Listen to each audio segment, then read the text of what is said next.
अब नेक्स्ट है subordinating conjunction.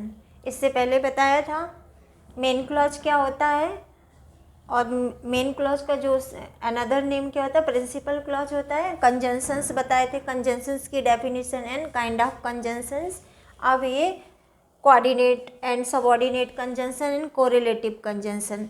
अब ये नेक्स्ट है सबऑर्डिनेटिंग कंजंक्शन।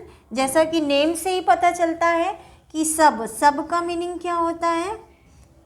जैसे सबवे, ये एक वर्ड है सबवे, तो किसी भी वर्ड के पहले हम यदि सब लगा देते हैं तो वो उसका जो पोजीशन हो जाता है वो क्या होता है, below in position.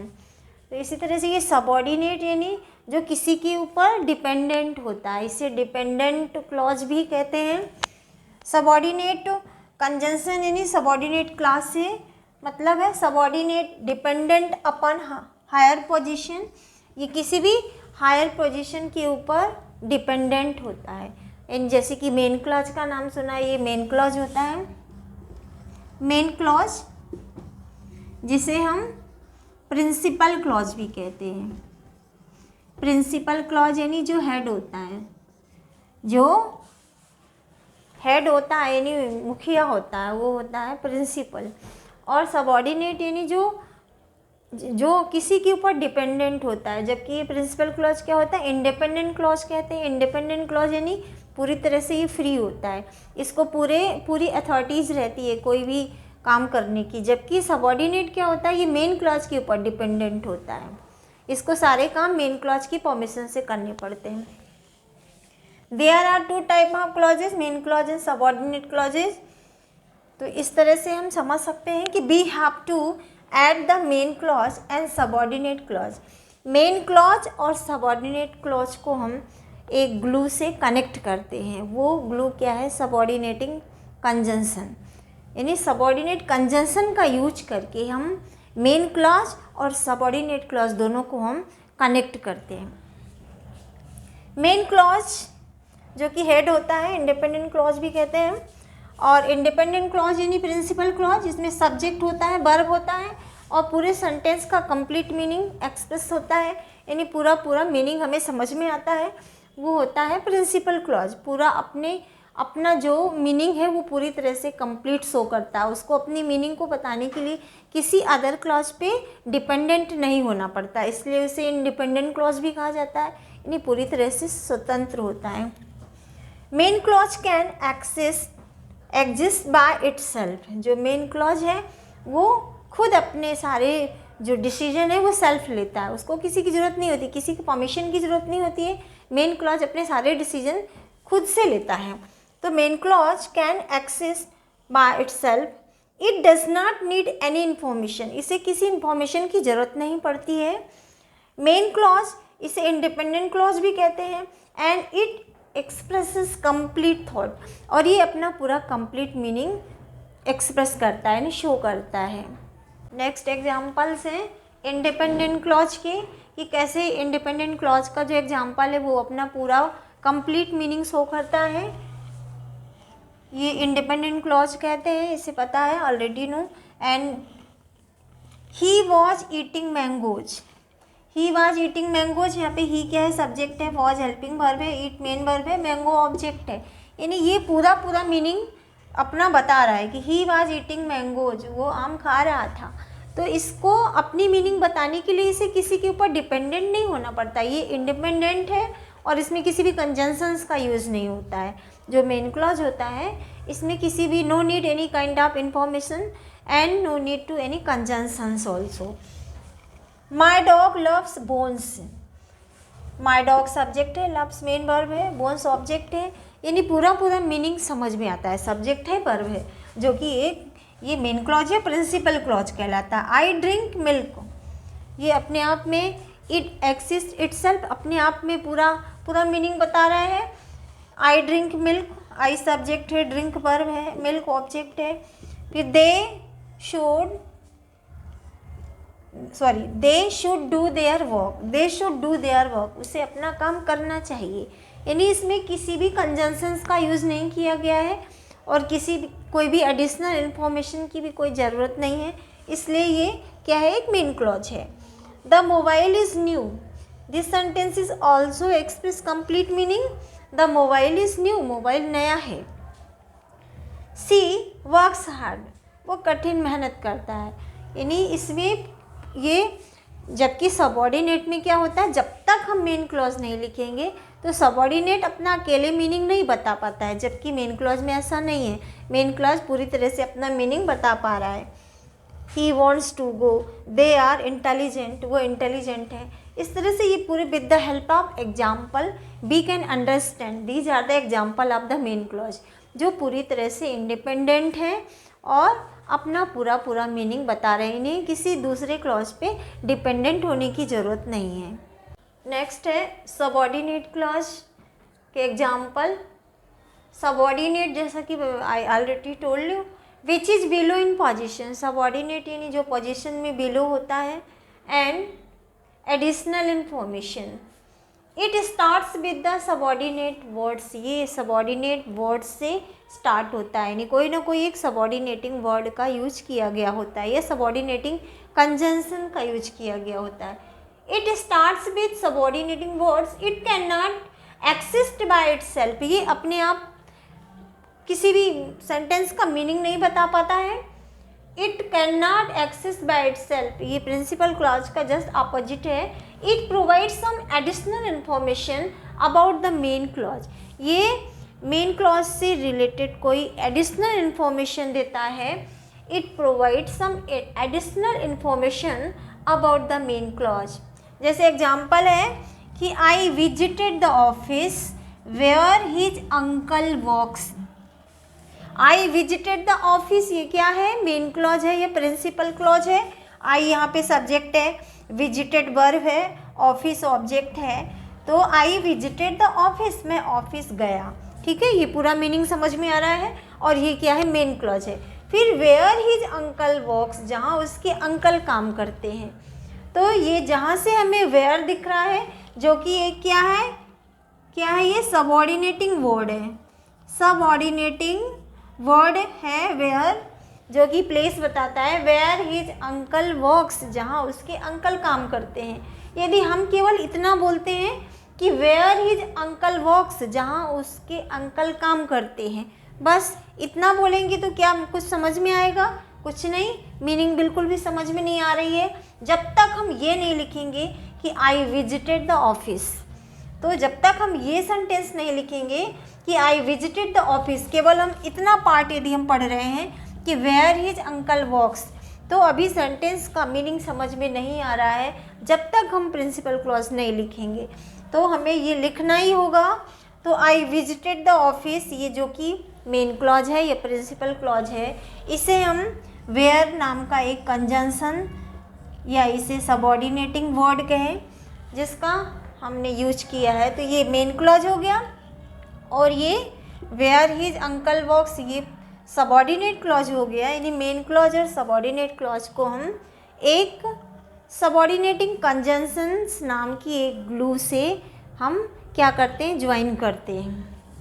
Subordinate conjunctions is a word who joins together dependent clause and independent clause. यानी सबऑर्डिनेटिंग वर्ड्स वो होते हैं जो डिपेंडेंट क्लॉज यानी कि सबऑर्डिनेट क्लॉज और इंडिपेंडेंट क्लॉज यानी कि मेन क्लॉज, दोनों को हम सबऑर्डिनेटिंग कंजंक्शन से कनेक्ट करते हैं।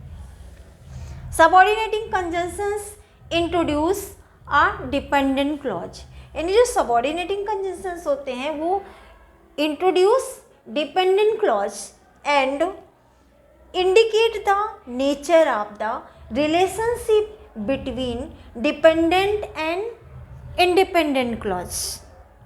आगे एग्जाम्पल से समझ में आएगा और हमें बहुत अच्छे से समझ में आएगा कि कौन सा विच is the main clause and which is the subordinate clause, कौन कौन से कंजंक्शंस होते हैं, और हम कैसे आइडेंटिफाई कर पाएंगे कि कौन सा सबऑर्डिनेटिंग क्लॉज है, कौन सा मेन क्लॉज है। इसके लिए हमें कंजंक्शंस भी पता होने चाहिए कि सबऑर्डिनेटिंग कंजंक्शंस क्या है, कोऑर्डिनेटिंग कंजंक्शंस क्या हैं।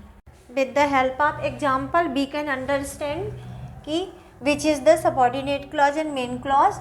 सबऑर्डिनेटिंग कंजंक्शंस का इसका एग्जाम्पल है the flat is beautiful that he lives in. The flat is beautiful ये क्या है, मेन क्लॉज है, ये पूरा बात समझ में आता है। द फ्लैट इज़ ब्यूटीफुल, यहाँ पे वर्ब है, एडजेक्टिव है, सब्जेक्ट है, यानी फ्लैट इज़ ब्यूटीफुल, फ्लैट बहुत सुंदर है। दैट ही लिव्स इन, जहाँ की वो रहता है।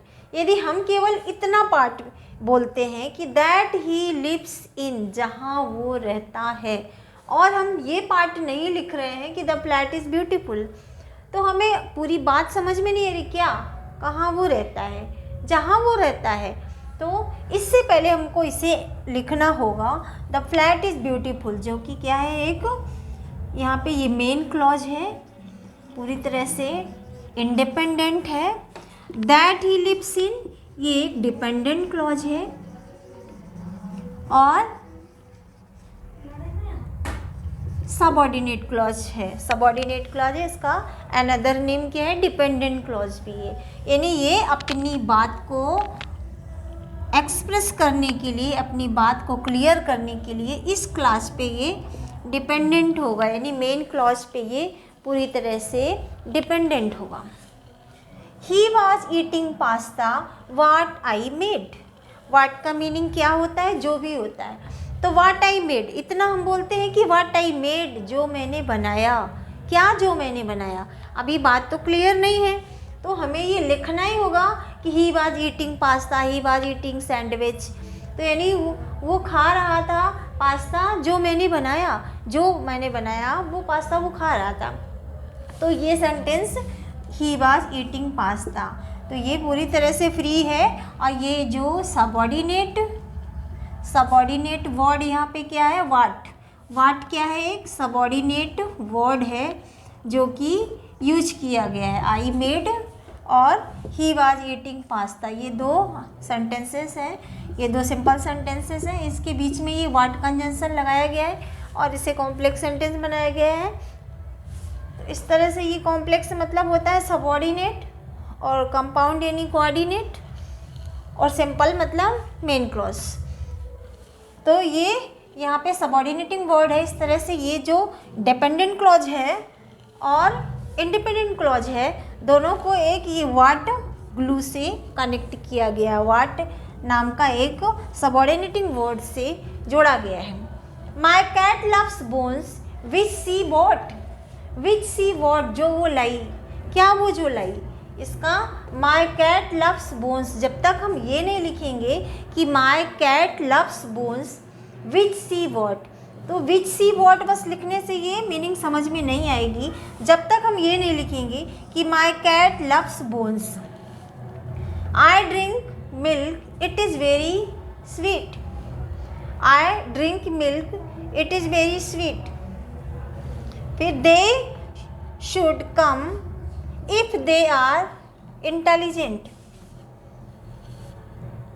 तो दे शुड कम, उन्हें आना चाहिए, इफ़ दे आर इन्वाइटेड, यदि उन्हें इन्वाइट किया जाता है। तो यदि केवल इतना लिख रहे हैं कि if they are invited, if they are invited, और ये नहीं लिखते हैं कि दे शुड कम, उन्हें आना चाहिए, तो if they are invited, if क्या है, एक सबऑर्डिनेटिंग वर्ड है, तो इफ़ दे आर इन्वाइटेड बस से लिख देंगे और इसके आगे का सेंटेंस हम नहीं लिखेंगे तो ये समझ में नहीं आएगा हमें। और ज़रूरी नहीं है कि सबऑर्डिनेटिंग वर्ड बीच में ही आए, लिटररी मीनिंग ये नहीं होता है कि वो बीच में ही आए, between the two sentences. Beginning में भी हम कंजंक्शंस का यूज कर देते हैं। तो they should come if they are invited, तो यहाँ पे दे शुड कम क्या है, मेन क्लॉज है, और इफ़ दे आर इन्वाइटेड ये क्या है, सबऑर्डिनेट क्लॉज है, और इफ़ क्या है, एक सबऑर्डिनेटिंग वर्ड है। I live the place that he visited, I live the place बस लिख देंगे, आई लिव द प्लेस, तो ये पूरी बात समझ में आती है कि मैं उस स्थान पे रहता हूँ। दैट ही विजिटेड, जहाँ वो गया, तो दैट ही विजिटेड बस लिखने से मीनिंग समझ में नहीं आती है। अपनी बात को बताने के लिए इस मेन क्लॉज पे पूरी तरह से डिपेंडेड है। The dress is new that is on the bed, यदि that is on the bed लिख देंगे, द ड्रेस इज़ न्यू, इसे लिखना ही होगा तो हमें मीनिंग समझ में आएगी। That is on the bed, इससे कोई भी बात समझ में नहीं आती है, तो हमें ये लिखना होगा कि द ड्रेस इज़ न्यू, वो ड्रेस न्यू है, that is on the bed, जो बेड पे है। When the phone rang the dog walked loudly, अब यहाँ पे व्हेन जो कि एक टाइम बताता है और बिगनिंग में यूज किया गया है। मतलब it is not necessary that you have to join the conjunction between the two sentences. It is not literary meaning that you have to use beginning part of the also. तो when the phone rang the dog walked loudly, जैसे ही rang बजी, phone की घंटी बजी, the dog started loudly barking, तो dog तेजी से बार्किंग करने लगता है। तो यहाँ पे व्हेन द फोन रैंग क्या है, सबऑर्डिनेटिंग वर्ड व्हेन यूज किया गया, सबऑर्डिनेटिंग क्लॉज है। And the dog walked loudly ये क्या है, मेन क्लॉज है। As soon as she called me I switched off the phone. As soon as ये बिगनिंग में लगाया गया है, ये भी टाइम बताता है। As soon as long as, before, after, till, until, ये सब क्या बताते हैं, टाइम को डिनोट करते हैं। वेयर का यूज प्लेस बताता है। इस तरह से इफ़ अनलेस का यूज कंडीशन बताता है, कंपैरिजन बताता है, नो सूनर देन। इस तरह से अलग अलग कंजंक्शन से आगे इसका डिटेल यूज बताएंगे आगे की वीडियो में। As soon as she called me, तो ये टाइम बताता है। As long as I will alive, I will remain your name, जब तक मैं जीवित रहूँगा तुम्हारा नाम याद रखूँगा। As long as I will alive, I will serve in my country. तो इस तरह से ये भी टाइम को डिनोट करता है, as long as soon as. Until winter come we have to prepare for the high temperature. Until winter come, यानी जब तक विंटर सीजन आता है तब तक के लिए हमें हाई टेम्परेचर के लिए अपने आप को प्रिपेयर करना चाहिए। तो ये टिल अनटिल भी टाइम को डिनोट करता है।